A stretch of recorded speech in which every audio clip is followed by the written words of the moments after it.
Nasa park ng school si Sofia at doon hinihintay matapos ang klase ng kanyang anak nang biglang tumawag si Adrian sa kanya. "Hello, mahal ko. Kamusta ka dyan?" Tanong ni Adrian sa kabilang linya.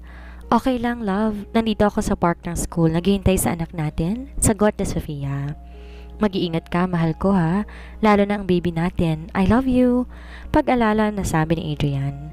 "Oo naman, Adrian. Ikaw din." Malambing na sagot ni Sofia. "Sige love, may mga tatapusin lang ako dito sa opisina. Bye!" Paalam ni Adrian. May biglaang panauhin si Adrian sa kanyang opisina at kasama pang assistant nito na kasing arte ng kanyang amo. "Hi babe, mukhang di ka talaga papatalo ah.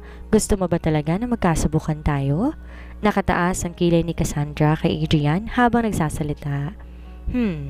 Mabuti naman at ikaw na ang pumunta dito dahil gusto talaga kitang makausap."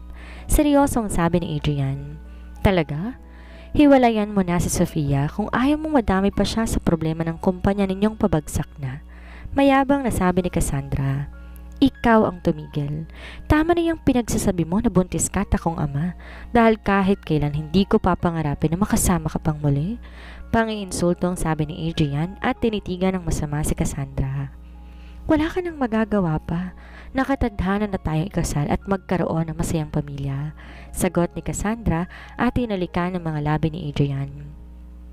Mabilis namang kinuha ng kanyang assistant ang cellphone nito. Kinuhanan ng video ang paghalik ni Cassandra kay Adrian. Sa galit ni Adrian, naitulak niya si Cassandra ng malakas. Napaupo naman si Cassandra sa sahig pero agad naman itong tinayo ng kanyang assistant. "Tigilan mo na ako, Cassandra. Lalo na si Sofia. Kahit kailan hindi ako magpapakasal sa'yo. Lalo na ngayon, buntis ang asawa ko sa pangalawa naming anak. Kaya ikaw, asikasuhin mo yung pinagbubuntis mo at panagutin ang ama niyan. Hindi yung ipapaako mo sa iba." Galit na sabi ni Adrian at lumabas ng kanyang opisina para magpahangin muna sa rooftop. "Adrian, humanda ka sa mga kaya kong gawin. Lalapit ka din sa akin at magmamakaawa." Galit din na sigaw ni Cassandra at umalis na sa opisina ng binata. "Ma'am, okay lang po ba kayo?" Tanong ng assistant ni Cassandra sa kanya. "Tingin mo okay lang ako ha? Na-videohan mo ba?" Inis na tanong ni Cassandra sa kanya. "Opo ma'am, ito po oh. Ang sweet niyo po dyan sa video. Hindi po halatang nag-aaway kayo dyan." Wika ng assistant nito at iniabot ang kanyang cellphone. Pinanood naman yun ni Cassandra. Hindi na mahalaga kung sinong ama. Ang mahalaga, ikasal tayong dalawa at tatanggapin mong anak ko para maipakita sa mga investors na nag-merge na ang business nila daddy at magtiwala muli ang ibang stockholders. Paliwanag ni Cassandra. "Ako? Aakuin ko ang hindi ko anak? Nahihibang ka na ba, Cassandra?" Natatawa na lang nasabi ni Adrian kay Cassandra. "Oo, kung kailangan. Para masalba natin ang kumpanyang to dahil nawawala na ng tiwala sa iyo ang mga investors natin dahil nagmahal ka na naka one night stand mo lang. Ayusin na natin to habang konti pa lang nakakaalam ng relasyon ninyo ni Sofia." Mataray na sabi ni Cassandra. "Kumpanya ko to at ako ang gagawa ng paraan para masolusyonan ang problema. Wala sa option kung pakasalan ka dahil magkasosyo mga magulang natin." Matapang na sabi ni Adrian. "Sige, magmatigas ka pa, Adrian. Hindi mo alam ang kaya kong gawin." Galit na sigaw ni Cassandra. "Gawin mo lang ang gusto mong gawin, Cassandra. Bakit akala mo ba natatakot ako sa'yo?" Pangiinsulto ang sabi ni Adrian kay Cassandra. "Hindi mo alam ang kaya kong gawin, Adrian. Mark my word." Pagbabanta na sabi ni Cassandra. "Hindi ako natatakot sa'yo. Poprotektahan kong pamilya ko laban sa'yo, Cassandra." Galit na sabi ni Adrian at umupo na sa swivel chair niya. "Tara, alis na tayo. Wala nang halaga ang kausap natin." Ines na sabi ni Cassandra at nauna nang lumabas sa opisina ni Adrian. "Mauna na po kami, Sir Adrian. Pasensya sa abala." Paalam ng assistant ni Cassandra at sumunod na sa kanyang amo. Naiinis na pinagmasdan ni Adrian ang mga ito nang palabas na sa kanyang opisina. Alam niya na may masamang binabalak pa ang kanyang ex-girlfriend. Napailing na lamang siya sa kanyang ulo at hinaplos ang kanyang batok. Sumakit talaga ang ulo niya sa babaeng iyon. Si Cassandra at ang kanyang assistant naman ay palabas na ng building ni Adrian. Sobrang naiinis talaga si Cassandra sa kanyang ex-fiancé dahil nahihibang na ito kay Sofia na naka one night nito noon. Pero gagawa siya ng paraan para mapaghiwalay ang dalawa. Kakausapin niyang muli si Dr. Leandro na magtulungan sila para maghiwalay si Adrian at Sofia.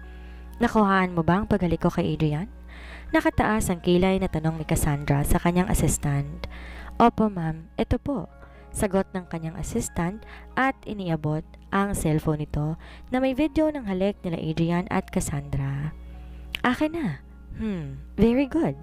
Wika ni Cassandra at natuwa sa kanyang pinapanood at nagkaroon na naman ng ideya para mainis si Sofia. Kaya, agad na kinuha ni Cassandra ang cellphone ng kanyang assistant at umalis. Pupuntahan niya si Sofia at ipapanood ang videos. Nakita ni Adrian na paalis si Cassandra kaya sinundan niya agad ito. Alam niya pinuntahan ito si Sofia. At tama nga ang kutob niya dahil bumaba si Cassandra sa labas ng school ni Xander. Nakasunod lang dito at hindi nagpapakita. Natanaw niya si Sofia, nasa parke ng school, naghihintay sa anak nila. Natanaw na ni Cassandra si Sofia at kinawayan niya ito. Ginitian niya rin ng kaplastikan. Oh hello Sofia, congrats pala kasi buntis ka din. Pero sorry, nagpropose na sa akin si Adrian at matutuloy ng kasal namin. Mayabang nasabi ni Cassandra at ginisihan si Sofia. Okay, congrats din sa inyo. Wala namang problema sa akin eh. Kahit ilang ulit pa kayo ikasal kasi sa akin pa rin naman siya umuwi at una na kaming nakasal.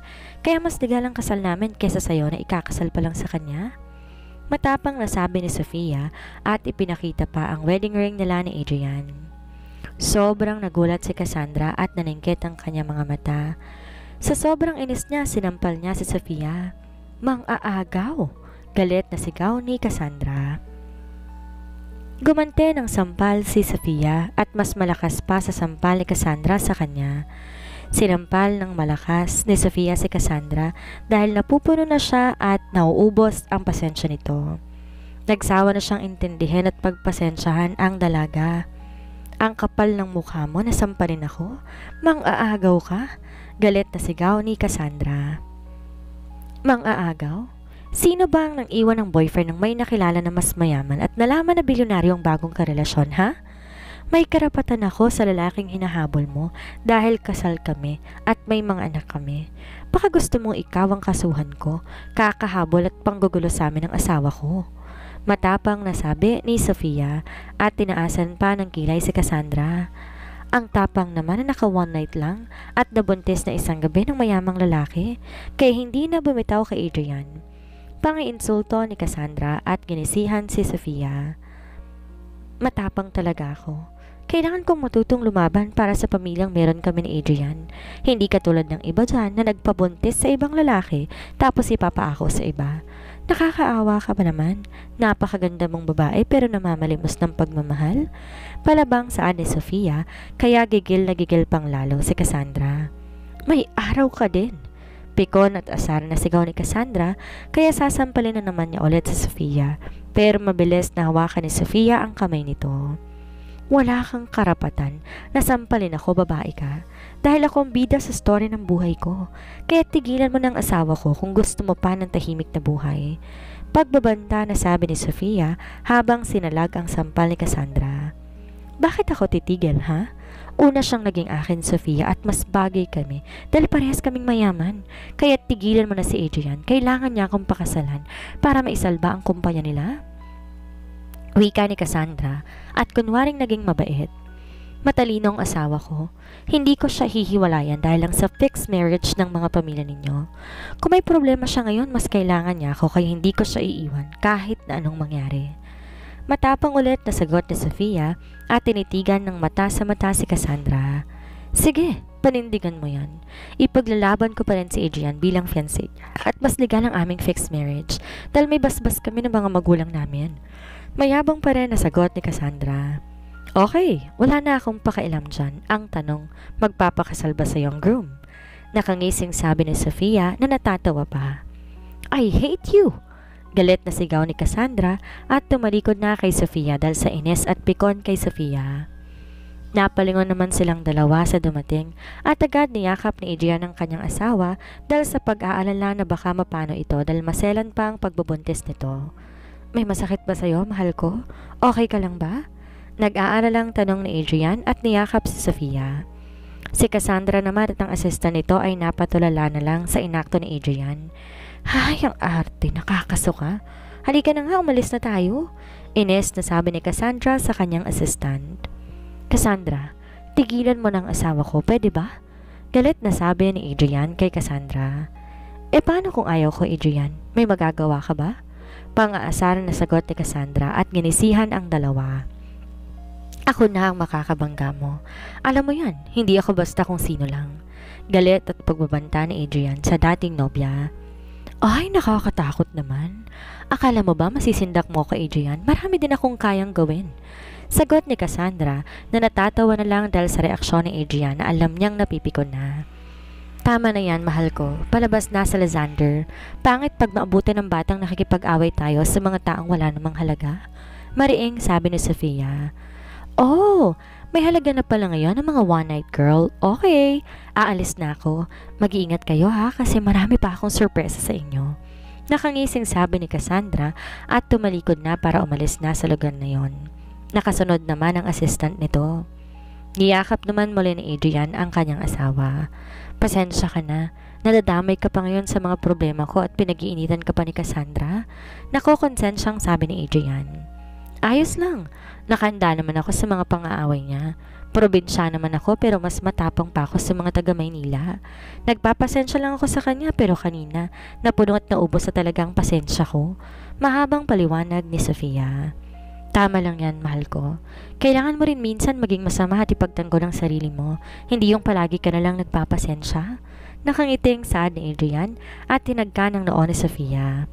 Mama Sofia, Daddy Adrian. Masayang sigaw ni Xander. Anak, wag kang tumakbo. Mamaya madapa ka. Pag-aalala lang sabi ni Sofia. Sinalubong naman ni Adrian ang kanilang anak at niyakap si Xander. Hinalikan din niya ang pisngi ng anak. Si Xander naman humarap sa kanyang mama Sofia at niyakap niya din ng mahigpit. Tingnan niyo po, ang dami ko pong stars oh. Pagmamalaking sabi ni Xander at ipinakita ang kanyang mga stars na niligay ng kanyang teacher dahil sa pag-recite niya ng alphabet at pagbibilang. Wow, very good naman ang baby namin. Papuring sabi ni Sofia. Give me high five, baby. Masayang sabi ni Adrian. Mama, Daddy, I'm not a baby anymore because magiging kuya na po ako, di ba? Paliwanag ni Xander at kunwari nakanguso pa. Oh, sorry, our big kuya. Nakangiting sabi ni Adrian at nag-high five pang muli kay Xander. Excited ka talaga na maging kuya ha? Malambing na sabi ni Sofia at kiniliti ang kanyang anak. Dahil dyan, iti-treat kayo ni Daddy. Saan mo gustong pumunta at mamamasyal tayo? Masayang sabi ni Adrian. Gusto ko po, Daddy, sa may mga Ferris wheel. Saan po ba yon, Mama? Sagot ni Xander. Ah, sa Enchanted Kingdom ba yon, anak? Tanong ni Sofia. Opo, Daddy. Gusto ko pong sumakay sa mga rides nila. Nagtatalon na sabi ng bibong si Xander. Okay, sige. Pupunta tayo doon ngayon. Maaga pa naman. Lumabas na sila ng eskwelahan nila Xander para magtungo sa Enchanted Kingdom at doon na mamasyal. Makalipas ang 2 oras, nasa sikat na amusement park na sila. Ginising ni Sofia ang kanilang anak para bumaba na sa sasakyan. Masaya silang pamilya na naglakad papunta sa entrance. Hawak nilang mag-asawa ang magkabilang kamay ni Xander. Si Adrian na lamang ang pumila at nagbayad sa entrance. Nang makapasok na sila sa loob, namangha ang kanilang anak na si Xander. Masaya itong nagtatakbo papunta sa bomb cars at gusto nang sumakay doon. Hindi na sumakay pa si Sofia dahil masaya ng kanyang pagbubuntis. Nag-video na lang siya ng kanyang mag-ama habang naglalaro ang dalawa at nakasakay sa bomb cars. Napakasaya ng tawa ni Xander, ganun din ang kanyang asawa. Napakasarap nilang pagmasdan. Nang magsawa naman sila, sa carousel sila sumakay. Doon nakijoin na si Sofia dahil mabagal lang naman. Nag-enjoy din siya na parang bata. Kinukuhanan naman sila ng picture ni Adrian. Pinakahuli na nilang sinakyan ay ang Ferris wheel. Nalulaman, sumampa rin si Sofia, kaya masaya silang tatlo tanaw ang syudad mula sa itaas. Si Xander nagniningning ang mata sa sobrang tuwa at saya. Kain na tayo, nagugutom na ako. Pag-aaya ni Adrian sa kanyang mag-ina. Opo, Daddy, ako din po, gutom na ako. Kunwaring pagod na sabi ni Xander. Tara na, mukhang napagod at nagutom kayo mag-ama. Natatawang sabi ni Sofia, pero bago sila kumain, namili muna sila ng mga souvenirs. Nagpabili si Xander ng una na may disenyo ng wizard. Si Adrian na excited ay 4 ang binili kasi tagi-isa daw sila, pati na ang kanilang baby girl na si Summer. Natatawa na lang si Sofia sa inaakto ng asawa at kumain sila sa isang restaurant at umuwi na sa kanilang apartment.